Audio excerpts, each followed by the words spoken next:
हाय सांग मैंने आपण मानक स्वागत करुच्ची मोर आ गए नुआ ब्लॉग को। आज हूँ पणा संक्रांति ओडिया मानकर नववर्ष। तो आज आउ एक माँ तारिणी जन्म उत्सव सबू जगार माँ तारिणी जन्म उत्सव धूमधाम रे पालन करा जाए। आम इलाकार भी धूमधाम रे पालन करा जाउछि। चलतु जीवा से माँ तारिणी रूप दर्शन करिया। आम ए रास्तार जाऊँ माँ तारिणी पाखु चलतु जीवा। एबे आमे पहुंच जाइछु तारिणी मंदिर पाखापाखि। चलतु जीवा।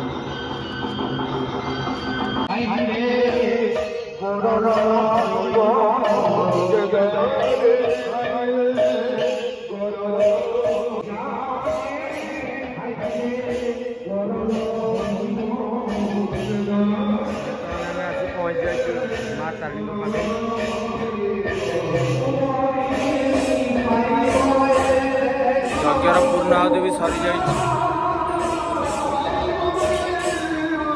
नाम संकीर्तन भी चली।